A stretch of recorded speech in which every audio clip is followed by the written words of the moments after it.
Hello everyone and welcome back. My name is Mr. Kovalt, and in this video I'm going to go over another example of a situation in which you might be able to use the x is small or the x is negligible assumption in your ICE table, so when you're doing the equilibrium problems. So let's get into this. Okay, so in my previous videos I talked about, what if you have zero product and your K is large, or if you have zero reactant and your K is small, or vice versa. Could you use the X is negligible? And we saw that you could. But what about in this sort of situation where it's not quite clear which way the X or which way the equilibrium is going to shift according to your initial concentrations? Like before, you either had zero product, which in that case you knew it had to shift towards product to make product because you can't have zero product, or it was the case that you had zero reactant and it had to shift towards the reactants because you can't have zero reactants. But in this case, you'll notice that there's no zero product or zero reactants here. So what do you do in this case? Well, the first thing you need to do is use your Q value or calculate the Q value, which is the reaction quotient. And so the one thing you should remember is that the reaction quotient expression is exactly the same expression as the equilibrium constant expression, except in the equilibrium constant expression you have equilibrium concentrations. In the reaction quotient expression, you're going to be using the initial concentrations. So that's what we have here.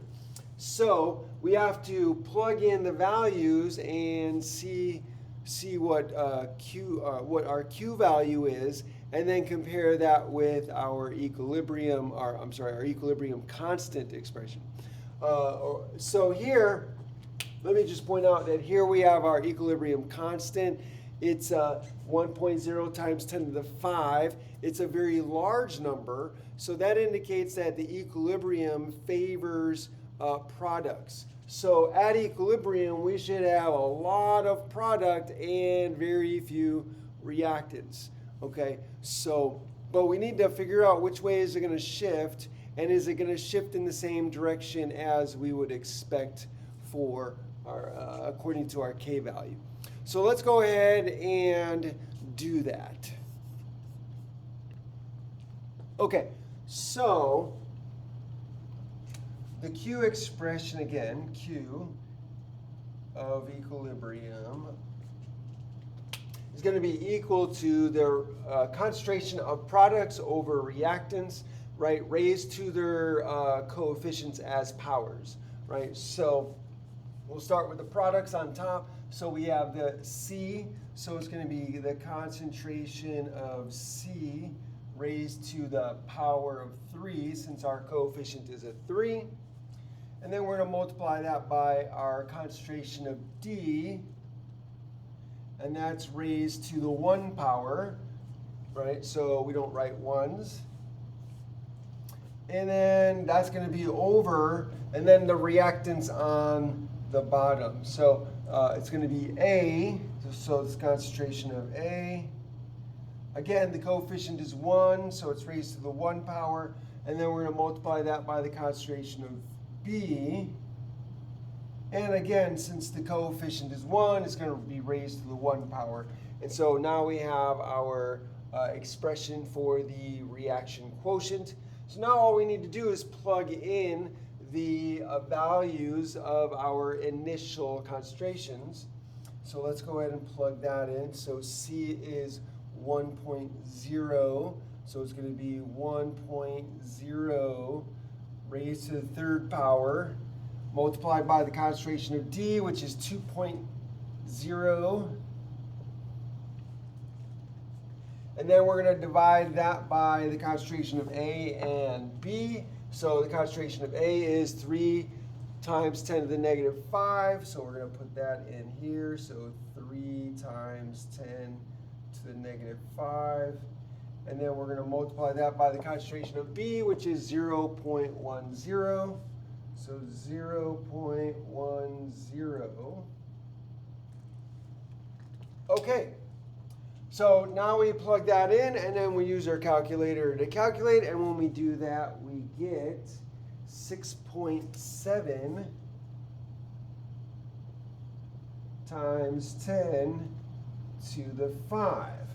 Okay, so now we can compare the reaction quotient with the equilibrium constant, and we'll see that the reaction quotient is larger than the equilibrium constant.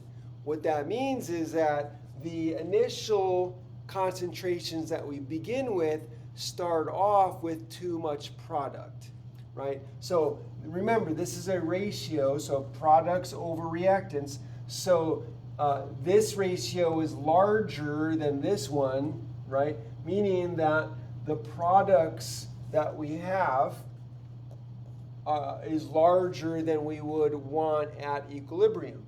And we don't have enough reactants.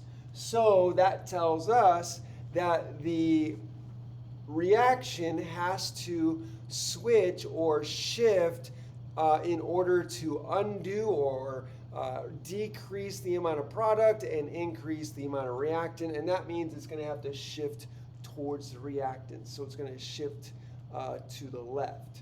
Okay, so now with that, we can set up our ice table in terms of X. So now that we've got that, let's go ahead and finish our ice table. So it's going to shift this way, as we said. So that means we're going to lose a 3x amount here.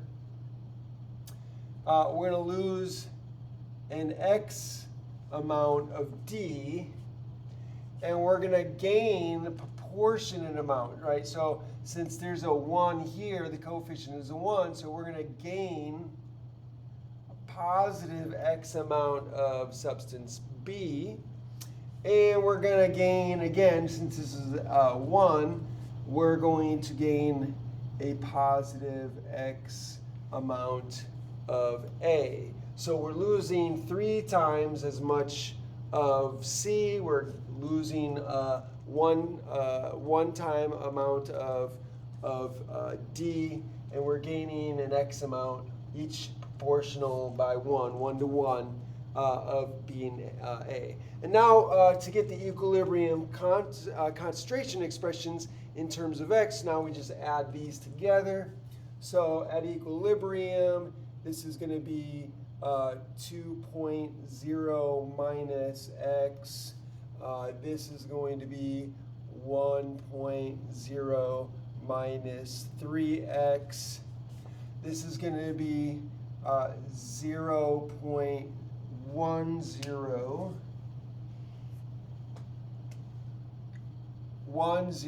plus X. And this is going to be 3 times 10 to the negative 5 plus X. Okay, so now we have the equilibrium concentrations in terms of X. And so now we can plug that into our equilibrium constant expression and solve for X. Okay, so let's go ahead and do that. Let me erase this so I can get more room. So the equilibrium constant is going to be equal to, again, same expression. It's going to be the concentration of C raised to the power of 3 multiplied by the concentration of D over the concentration of A multiplied by the concentration of B. And A, B, and D are raised to the power of 1 because the coefficients, again, are 1s. And now we just take these and we plug them into our equation. So C is going to be that one. So we're going to have 1.0 minus 3x cubed times the expression for d, which is 2.0 minus x, and a is going to be 3 times 10 to the negative 5 plus x, so 3 times 10 to the negative 5 plus x, and then we're going to multiply that by b, which is 0.10 plus x. Okay, so this looks pretty frightful, pretty scary stuff here. Lots of x's. How are we going to solve for this? But Mr. Koval, you were talking about x is negligible. When are we going to talk about that? We're going to talk about it right now, right? So I want you to pay attention to this. And it's important that you always pay attention to your Q value in relation to, or the initial concentrations in relation to your Q value, right? So if we write down the Q value, let me rewrite this here. So Q, EQ, your reaction quotient, what do we say, 6.7? 6.7, yeah, 6.7 times 10 to the fifth. Now, so we said that Q, excuse me, we said that Q was greater than K, and that allowed us to determine that the shift would be towards reactants. That's good. The other thing we need to pay attention to is how close your Q value is to K. Notice that 6.7 times 10 to the fifth is actually pretty close to the equilibrium constant. So what does that tell us? That tells us that even though our initial concentrations are different, how should I say this? Even though the initial concentrations are such that the Q value is larger and therefore is going to cause a shift to the reactants, it's so close that the shift is, we can assume that the shift is going to be very small because the initial concentrations are already close to equilibrium, right? So because it's so close to equilibrium, the shift is going to be really small. And so in that case, we can assume that x is going to be small and therefore possibly negligible, right? So now we can use the x is negligible. But you have to be careful because look at the concentrations that we start with, right? Compared to this one, right, A is 3 times 10 to the negative 5. That's a really, really, really small concentration compared to 0.10, 1, and 2, right? So we can assume that compared to these three concentrations are going to be much, much larger than the x, the change that we're going to see when there's a shift. However, we can't, the shift here, or the change, probably is not going to be negligible compared to this concentration because that concentration is so small. So why am I talking about this? Well, when we do the x is negligible assumption, that allows us to get rid of x when we're adding or subtracting it to the initial concentration, right? But we have to be careful of what x's we can nix and what x's we can't. What x's can we get rid of and cancel out, and what we can't. So since the initial concentrations for these three are fairly large, we can assume that x is going to be negligible here, and therefore we can get rid of them. But here, since this initial concentration is so small, we can't make that assumption. So we're going to have to keep the x here. So we can go ahead and cancel these out, but we got to keep that one. So now we can simplify this. So let me go ahead and put it here. So this is going to be 1.0 cubed multiplied by 2.0 over 3 times 10 to the negative 5 plus x multiplied by 0.10. Okay, and this is going to be equal to our k value. So that's equal to 1.0 times 10 to the 5th. And so now we can go ahead and start solving for x, right? So now we can go ahead, this is on the bottom. Let me get rid of this. So this is on the bottom here. So we can multiply both sides by this portion here, get x on this side. So let's go ahead and do that. So we're going to go ahead and multiply 3 times 10 to the negative 5 plus x. On that side, we're going to multiply 3 times 10 to the negative 5 plus x on that side. So now here, this cancels out. And so now we have this on this side.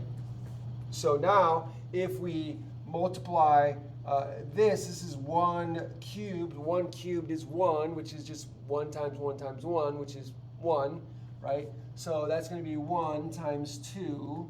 So 1 times 2 is 2. Divided by 0.1 is going to give us 20, right? That's the same as multiplying by 10. So we're going to get 20 on this side.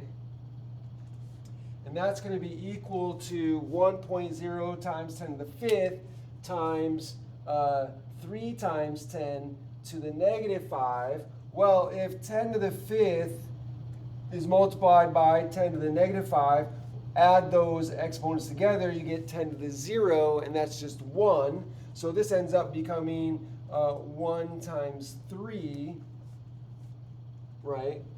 So then this is going to be 3. And then we multiply this by x, and that's going to be plus 3. Oops, excuse me. This is going to be equal to plus 1.0 times 10 to the 5 times x, right? So this is going to be times x. So all I did was distribute this. I multiplied this by this, and I got 3. And then I multiply this by x, and I get this by x. So 1.0 times 10 to the 5th times x is equal to this. Now I can subtract 3 from both sides.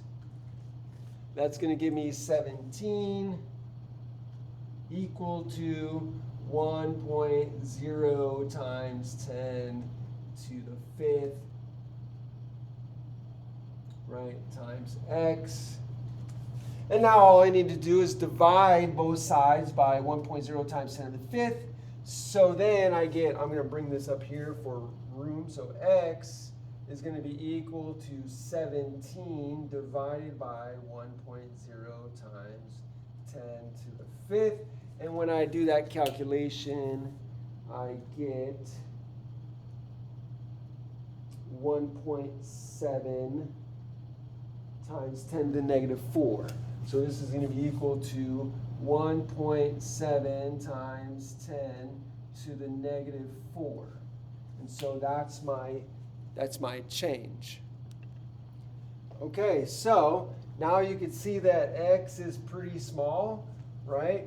So let's go ahead and do the 5% rule to determine whether or not our assumption that x is negligible is valid or not. So let's go ahead and erase this since we don't need this anymore.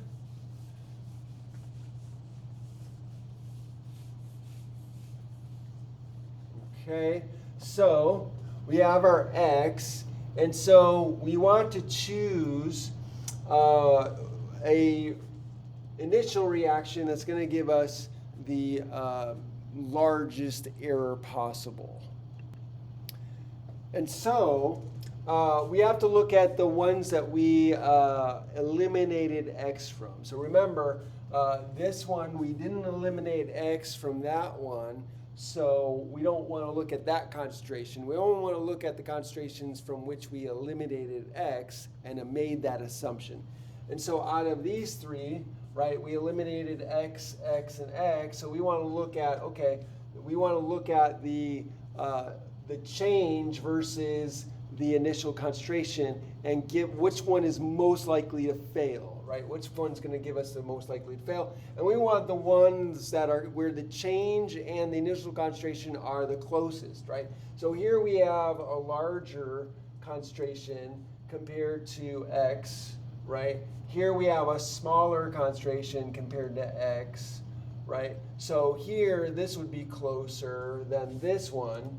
But then here we have 3x and 1, so the x here is larger. So it looks like these are going to be the closest together, and that's going to give us the largest error or percentage when we figure out what the percent is. All right, so we'll use this one. And so we'll take the x, and we're going to divide it by the initial concentration, 0.10, and we're going to multiply that by 100, and we'll get our percentage. And when we do that, we get 0.17%. And so that is definitely less than 5%. And so therefore, our assumption that x is negligible is valid. And so we do have our concentrations. So we now know that the concentrations of these things are going to be calculated using x. And so let's go ahead and calculate those. So to find the equilibrium concentration of this one, it's going to be 3 times 10 to the negative 5, right? So 3 times 10 to the negative 5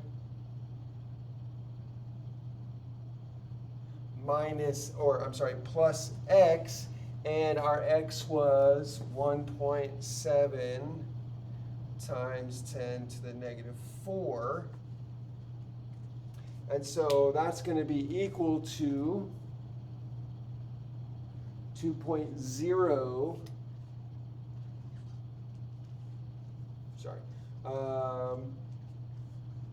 2.0 times 10 to the negative 4. So that'll be the concentration of A.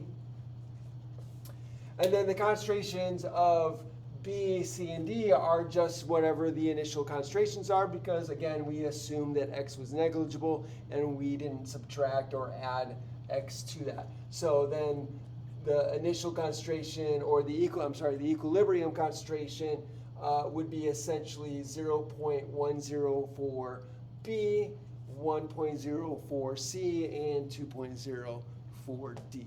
And that, ladies and gentlemen, is how you do these sorts of problems. I hope you enjoyed this video. If you did, if you learned anything from this video, if this video was helpful in any way, then please like the video, share the video, hit that like button somewhere down here. Also, do me a favor, subscribe to the channel, hit that notification bell up there, and when you do that, click all so you'll be notified by all the videos I put out. And finally, put a comment down below in the comment section. Let me know what you think. Ask me questions. I would love to hear from you. If you have any questions or have a problem you need help with, I would love to do that for you. Thanks for joining me, and have a great day.